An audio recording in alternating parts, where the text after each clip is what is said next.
নমস্কার বন্ধুরা, কোপালে হেসেলে আপনাদের সবাইকে স্বাগত।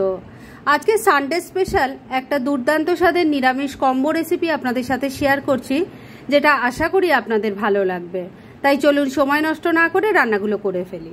এই কম্বো রেসিপিটার প্রথমেই আমি তরকারিটা তৈরি করে নিচ্ছি। কড়াইয়ের মধ্যে 1 লিটার দুধ নিয়ে এটাকে খুব ভালো করে ফুটিয়ে নিয়েছি। এবার কিন্তু গ্যাসটা বন্ধ করে দিয়েছি আর হাতা দিয়ে নাড়িয়ে নাড়িয়ে দুধের টেম্পারেচারটাও অনেকটা কমিয়ে নিয়েছি, কেননা এখন আমি ছানাটা কাটবো। সেজন্য একটা বাটির মধ্যে আমি 2 চামচ ভিনিগার আর 2 চামচ জল মিশিয়ে নিয়েছি। এবার এটাকে অল্প অল্প করে দিয়ে দিচ্ছি। ভালো করে মিশিয়ে নিয়ে ছানাটা কেটে নেব। ছানাটা তৈরি হয়ে গেছে, ওটাকে নামিয়ে একটা বড় ছাঁকনির মধ্যে রেখে দিয়েছি যাতে এক্সট্রা জলটা বেরিয়ে যায়।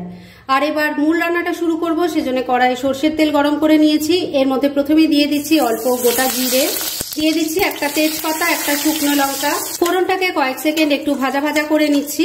ফোড়নটা ভাজা ভাজা হয়ে গেছে। এবার এর মধ্যে দিয়ে দিচ্ছি একটু টমেটোর টুকরো, 1 চামচ আদা কাঁচা লঙ্কা বাটা দিয়ে দিলাম, দিয়ে দিচ্ছি হলুদের গুঁড়ো, 1 চামচ জিরের গুঁড়ো দিয়ে দিলাম, 1 চামচ ধনের গুঁড়ো দিয়ে দিলাম, স্বাদ মতো নুন দিয়ে দিচ্ছি, অল্প একটু চিনি দিয়ে দিলাম। এবার অল্প জল অ্যাড করছি, না হলে মশলাটা কষানো যাবে না। এবার সবকিছু ভালো করে মিশিয়ে মশলাটাকে খুব ভালো করে কষিয়ে নিচ্ছি। 2-3 মিনিট সময় নিয়ে মশলাটাকে খুব ভালো করে কষিয়ে নিয়েছি। দেখুন সাইড থেকে এখন তেলটা সেপারেট হয়ে গেছে। এবার এর মধ্যে দিয়ে দিচ্ছি একটু টুকরো করা ক্যাপসিকাম, মশলার সাথে খুব ভালো করে মিশিয়ে নিচ্ছি।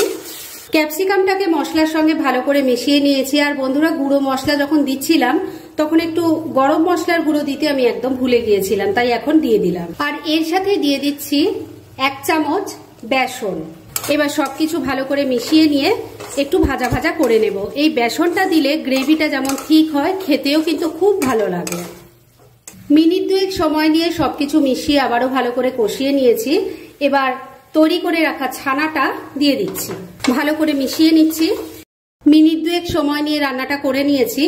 এবার এর মধ্যে জল দিয়ে দিচ্ছি। এই জলটা কিন্তু অল্পই পড়বে, মানে এই রান্নাটা একদম শুকনো শুকনো যেমন ভালো লাগবে না, আবার ঝোল হলেও কিন্তু ভালো লাগবে না, তাই সেই বুঝে জল দেবে। ভালো করে সবকিছু মিশিয়ে নিচ্ছি। সবকিছু খুব ভালো করে মেশানো হয়ে গেছে। এবার এর মধ্যে কয়েকটা কাজু বাদাম দিয়ে দিলাম, 1 মুঠো কিশমিশ দিয়ে দিলাম, আর দিয়ে দিচ্ছি 2টো ফাটিয়ে নেওয়া কাঁচা লঙ্কা। মিশিয়ে নিচ্ছি। সবকিছু খুব ভালো করে মিশিয়ে নিয়েছি। এবার ফ্লেমটাকে লো আর মিডিয়ামের মাঝামাঝি রেখে ঢাকা দিয়ে 3-4 মিনিট রান্না করে নিচ্ছি। মিনিট 3 রান্নাটা হয়ে গেছে। এবার ঢাকা তুললাম। আমি কিন্তু মাঝে 2 বার ঢাকা তুলে একটু নাড়াচাড়া করে দিয়েছিলাম আর নুন মিষ্টিটা চেক করে নিয়েছিলাম। রান্না মোটামুটি আমার রেডি হয়ে এসছে। তবে শেষ পর্যায়ে এর মধ্যে দিয়ে দেব একটুখানি বাটার আর দিয়ে দিচ্ছি অল্প ধনে পাতা কুচি। এই রান্নায় কিন্তু বাটারের টেস্টটাই বেশি ভালো লাগে, তাই ঘিয়ের বদলে চেষ্টা করবেন বাটার দিতে। সবকিছু ভালো করে মিশিয়ে নিয়ে মিনিট খানেক আবারও রান্নাটা করে নিয়েছি। এবার রান্না একদম রেডি। গ্যাসটা বন্ধ করে দিলাম। এবার এটাকে আপাতত ঢাকা দিয়ে রেখে দিচ্ছি আর সেকেন্ড রেসিপিটা তৈরি হোক, তারপর দুটো একসাথে সার্ভ করে আপনাদের দেখাচ্ছি। এবার দুর্দান্ত স্বাদের একটা পরোটা বানানোর জন্য এটা বড় বাটির মধ্যে 2 কাপ পরিমাণ ময়দা নিয়ে নিয়েছি। এর মধ্যে এবার প্রথমে দিয়ে দিচ্ছি স্বাদ মতো নুন, অল্প একটু চিনি দিয়ে দিলাম, নিয়ে নিয়েছি একটু জোয়ান, 2 হাতে ক্রাশ করে এই জোয়ানটা দিয়ে দিলাম। এই জোয়ান কিন্তু পেটের জন্য ভীষণ ভালো। ময়ানের জন্য দিয়ে দিচ্ছি অল্প একটু রিফাইন অয়েল। এবার সবকিছু খুব ভালো করে মিশিয়ে নিচ্ছি।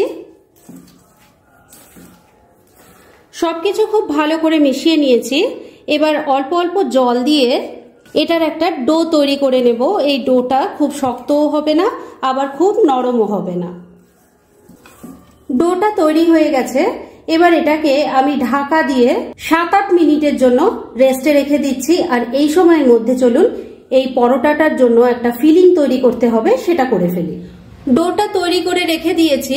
এবার এই পরোটার জন্য যে ফিলিং তৈরি করব, সেই ফিলিং এর আগে মশলাটা তৈরি করে নিচ্ছি। সেজন্য তড়কা প্যানটা ওভেনের ওপর বসিয়ে গরম করে নিয়েছি। এর মধ্যে দিয়ে দিচ্ছি অল্প একটু বাটার। বাটারটা মেল্ট হয়ে গেছে। এবার এর মধ্যে দিয়ে দিচ্ছি অল্প একটু গোটা জিরে, দিয়ে দিচ্ছি 1 চামচ গ্রেট করা আদা, 3টে চপ করা কাঁচা লঙ্কা দিয়ে দিলাম। এবার গ্যাসটা একটু বন্ধ করে দেব। গ্যাসটা বন্ধ করে দিলাম এই কারণেই, এখন আমি গুঁড়ো মশলা দেব, না হলে পুড়ে যাবে। প্রথমে দিয়ে দিচ্ছি অল্প একটু লাল লঙ্কার গুঁড়ো, দিয়ে দিচ্ছি ছোট চামচের হাফ চামচ জিরের গুঁড়ো, ছোট চামচের হাফ চামচ ধনের গুঁড়ো দিয়ে দিলাম, অল্প একটু গরম মশলার গুঁড়ো দিয়ে দিলাম, দিয়ে দিচ্ছি অল্প একটু হিং। গ্যাসটা এবার আবারও অন করে দিয়েছি। এবার সমস্ত কিছু খুব ভালো করে মিশিয়ে নিয়ে একটু ভাজা ভাজা করে নেব। আর এই সময় ফ্লেমটা কিন্তু আমি একদম কমে রেখেছি। মশলাটা ভাজা ভাজা হয়ে গেছে, এবার গ্যাসটা বন্ধ করে দিলাম। সব শেষে এর মধ্যে দিয়ে দিচ্ছি একটু চাট মশলা, একটা চটপাটা ফ্লেভার আনার জন্য। এটাকেও মিশিয়ে নিচ্ছি। এবার ফিলিং এর জন্য তরকাটা একদম রেডি। এই পরোটার ফিলিং তৈরি করার জন্য আমি এখানে আলু সেদ্ধ করে ম্যাশ করে নিয়েছি। এখানে 4টে আলু আমি সেদ্ধ করে ম্যাশ করে নিয়েছি। এবার যে তরকাটা তৈরি করলাম সেটা এর মধ্যে দিয়ে দিচ্ছি। এর সাথে দিয়ে দিচ্ছি স্বাদ মতো নুন। এর মধ্যে এবার দিয়ে দিচ্ছি কুচনো ধনেপাতা। এবার সবকিছু খুব ভালো করে মেখে নেব। বন্ধুরা, আপনারা আমার রেসিপি দেখার সাথে সাথে আমার ফেসবুক পেজ গোপালের হেসেল তাতেও ভিজিট করতে পারেন। ডেসক্রিপশন বক্সে লিংক দেওয়া আছে। পরোটার জন্য ফিলিং রেডি হয়ে গেছে। এটাকে এবার এক সাইডে রেখে দিচ্ছি আর নেক্সট স্টেপের দিকে এগোচ্ছি। পরোটার জন্য ফিলিং তৈরি করতে করতে ডোটারও খুব ভালো মতো রেস্ট করা হয়ে গেছে। এবার এটাকে আবারও একবার ভালো করে মেখে নিচ্ছি। ডোটা ভালো করে মেখে নিয়ে তার থেকে আমি লেচিগুলো কেটে নিয়েছি। এবার পরোটা বেলবো, সেজন্য একটা লেচি নিয়ে নিয়েছি। একটু অয়েল ব্রাশ করে আমি প্রথমে একটা বড় রুটি বেলে নিচ্ছি। দেখুন, বড় করে একটা রুটি বেলে নিয়েছি। এবার তৈরি করে রাখা আলুর ফিলিংটা এর মধ্যে দিয়ে দেব। এই পুরটা একটু বেশি করে দেবেন, তাহলে কিন্তু খেতে খুব ভালো লাগবে। ভালো করে স্প্রেড করে নিচ্ছি। আলুর পুরটা দেখুন ভালো করে স্প্রেড করে নিয়েছি। এবার এর মধ্যে দিয়ে দেব আমার সেই টুইস্ট, সেটা হলো চিজ। গ্রেট করে দিয়ে দিচ্ছি। স্লাইস চিজ থাকলে সেটাও দিতে পারেন। চিজটা ভালো করে গ্রেট করে দিয়ে দিয়েছি। এবার এটাকে ভাজ করব।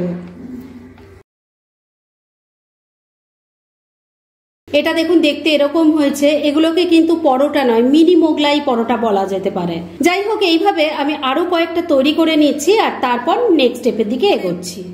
পরোটাগুলো সব পুর ভরে বেলে রেডি করে নিয়েছি। এবার এগুলো ভেজে নেব। সেজন্য আমি প্যানের মধ্যে অল্প একটু রিফাইন অয়েল দিয়েছি। এটা কিন্তু আমি শ্যালো ফ্রাই করছি, তবে আপনারা চাইলে এটা ডুবো তেলেও ভাজতে পারেন। তেলটা প্রথমে খুব ভালো করে গরম করে নিতে হবে আর তারপর মিডিয়াম ফ্লেমে এগুলো ভাজতে হবে। পরোটার যে দিকটা ফোল্ড করা আছে সেই দিকটাই কিন্তু প্রথমে তেলের দিকে দিয়ে ভাজবে। মিডিয়াম ফ্লেমে রেখে একটা পরোটা উল্টে পাল্টে ভালো করে ভেজে নিয়েছি। এবার এটা এখন তুলে নিচ্ছি আর বাদ বাকি সব কটা এইভাবে ভেজে নিয়ে তারপর সার্ভ করে আপনাদের দেখাচ্ছি। ফ্রেন্ডস, আমার আজকের এই দুর্দান্ত স্বাদের নিরামিষ কম্বো রেসিপি একদম রেডি হয়ে গেছে এবং আমি সার্ভ করে দিয়েছি।